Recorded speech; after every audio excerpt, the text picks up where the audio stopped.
Hi, my name is Deb Helfrich. Sometimes I go by hashtag redheaded She-Hulk. That's my stage persona. I'm almost 53 and I have been autistic my entire life. Unnoticed, undiagnosed. But I have dealt with incredible sensory overwhelm my entire life. And I've also been morbidly obese since infancy.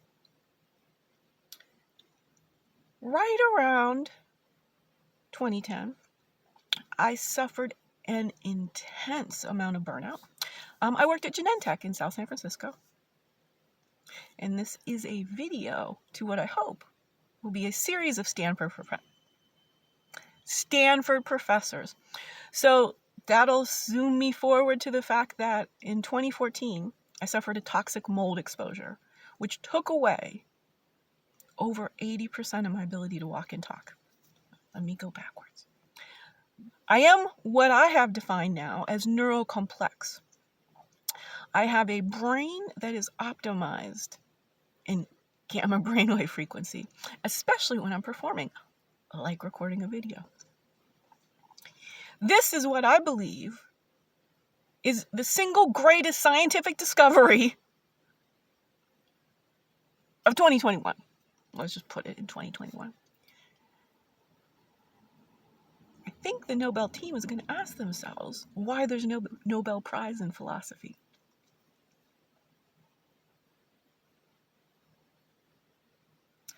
The philosophical hypothesis of bioelectricity yields a unifying theory of human energy, potential, and well-being, body, mind, and soul. Integrative definition of humanness that is inclusive of all 7.9 billion humans across every nook and cranny of Earth. I've employed philosophy to unite African, Eastern, and Western approaches to human functioning. I'm kind of the Sherlock of human functioning. You see, and I know if you've experienced any of these sort of midlife metamorphoses, Kundalini awakenings, somebody who just becomes extremely optimized because of some life experience, oftentimes what you'll call an NDE, a near-death experience. For me, that happened when I turned 50. I couldn't walk or talk. I was alone in the world, and my money was gone. I had been astutely scouring the internet, learning about Parkinson's disease through a relationship and a business, learning about my own situation. My own spidey sense occurred because in 2014, I moved into an apartment in Bellevue, Washington that had mold behind the walls. And all of the ways, with all of my autism, with all of my morbid obesity, I managed to exist in the world. The mold took my knowing. And quite frankly, the problem with human civilization right now, we've lost our second sapiens.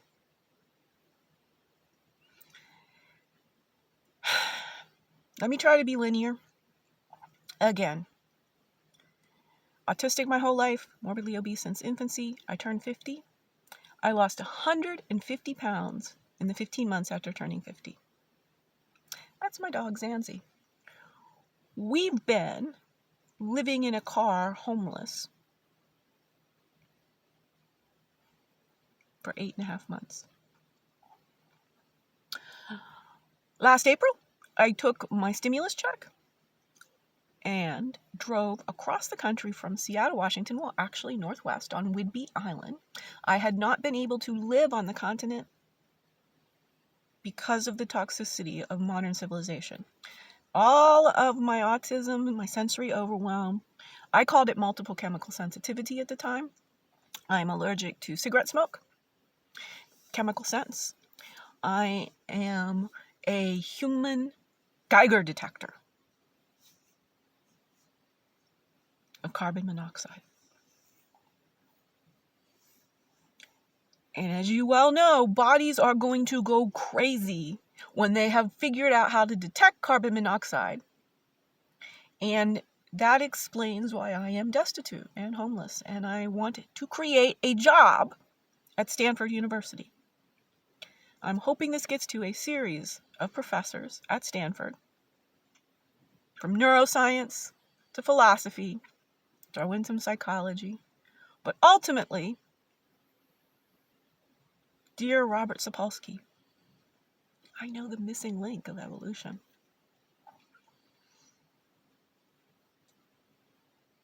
I'm not putting it out on the internet for free. Holler at me, talk with me. It has a lot to do why I believe you're the one, well, for many reasons, of course, behave, the best and the worst of us.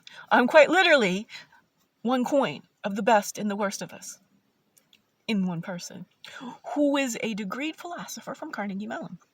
You see, that is what I did with my stimulus check. I drove from Seattle to Pittsburgh, Pennsylvania, and I spent most of my homeless days in the parking lots of the College of Fine Arts and Moorwood Gardens, my old dormitory, and now the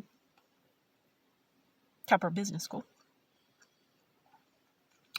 I sent 50 emails to professors and professionals across Carnegie Mellon. I received one substantive response, one response from the director of wellness, because I have created #Wellbeing Philosophy, an entirely new branch of philosophy thinking about how we think about being human. Why did the men not think about that? I've also sorted the hard problem of consciousness into an easy pivot, which is what creates a theory of everything, of human functioning. Once you know what consciousness is, which, how are we asserting everything that we're asserting when we haven't foundationally figured out what consciousness is? Figure out what consciousness is, which I have. Us scientists are going to like it. Civilians are not going to like it. But truth belongs to humanity. And that's what I've been working to do. Now, as you can tell, my brain has a bit of a fault in conversational abilities. That's why I've created stand-up philosophy, to go around and tell everyone across all the, again, thank you to my subconscious for demonstrating that I really did and continue to have some small amount of extraordinary challenges in walking and talking because of how my brain is wired and because of specifically having my parts of my brain molded over. The mold really took, my whole life, extraordinarily intelligent, as quite a great deal of autistic people are. In fact, I would say all. I would think that their intelligences are in spectrums which we don't consider intelligences currently, because we always like this math and language stuff. But I believe, and I'm asserting right now, that I am an acquired prodigious savant of human functioning, a little redheaded girl grown up to give Sigmund Freud vagina envy. I have a better definition of the human subconscious. I mean, once I've defined consciousness, right? I don't like the term unconscious. I think that's coma. I mean, you can get to a sub-basement. You can't get to an unbasement. And that this is what I'm showing you. I am actually operating every day. There's a shift I can do. It's not quite as easy for me to shift down into standard beta brainwaves, but I can shift into gamma brainwaves. Subconscious functioning. The subconscious is not a black box at all. It is not a black box. It's very funny. This is trauma communication. I am scared. I'm living in my car. I'm out of money.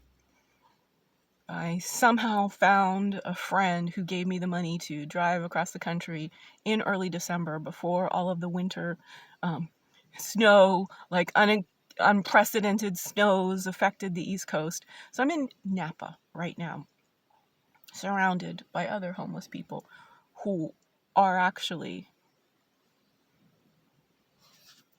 I won't show you.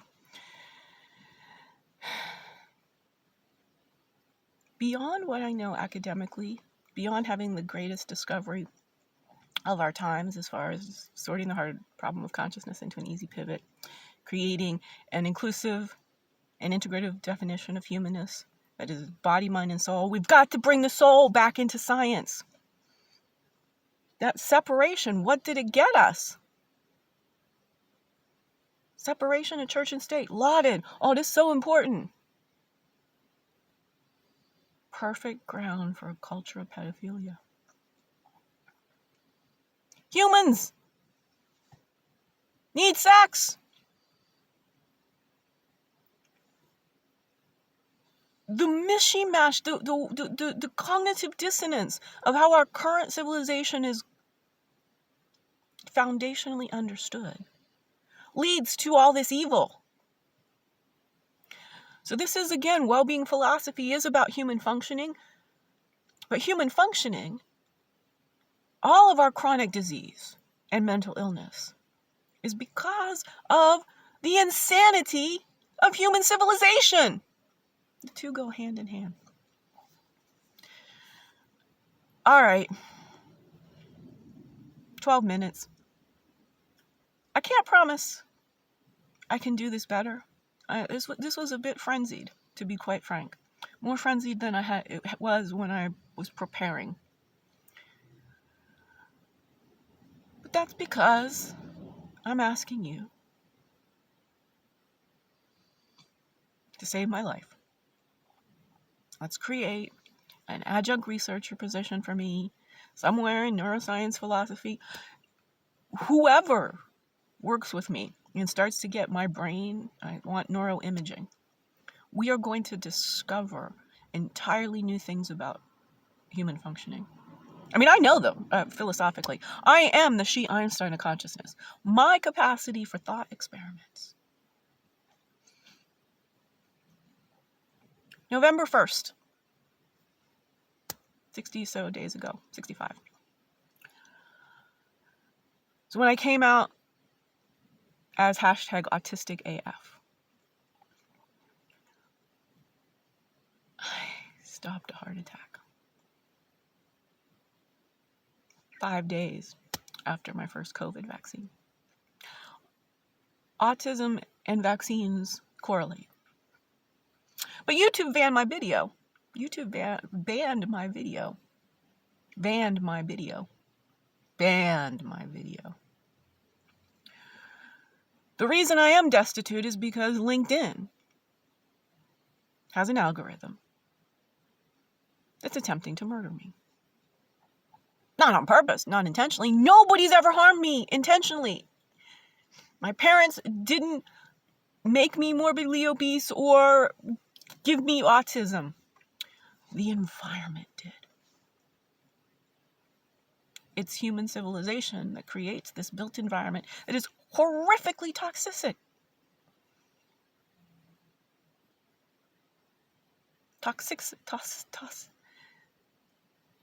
Yeah. See, I've come to the conclusion recently that I don't get the help I need because, I spent my life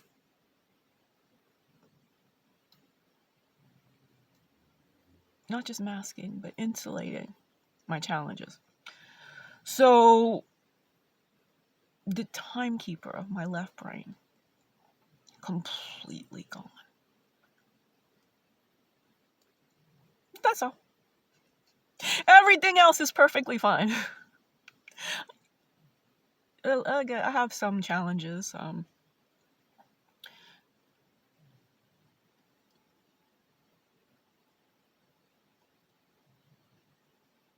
like that. Language is a prison, especially the English language, which is intimately associated with plantation capitalism, with dehumanization, and all of the ills that our society is having to come to terms with. Because of the autism, sensory overwhelm, and the morbid obesity, from inside and outside, I was just ostracized. And that gave me a lot of alone time. And instead of having any adverse emotional reactions, I kind of liked it. And I used that time very wisely. I was born a philosopher, and I'm an extraordinary synthesizer of very astutely stored, very logically premised data about humans, humanity, and our civilization. Dear Stanford, I grew up in a very tiny town in Ohio, 98.5% white. And there was nobody in my community of origin who even knew that there was a word called philosophy, let alone could have helped me grow into a philosopher.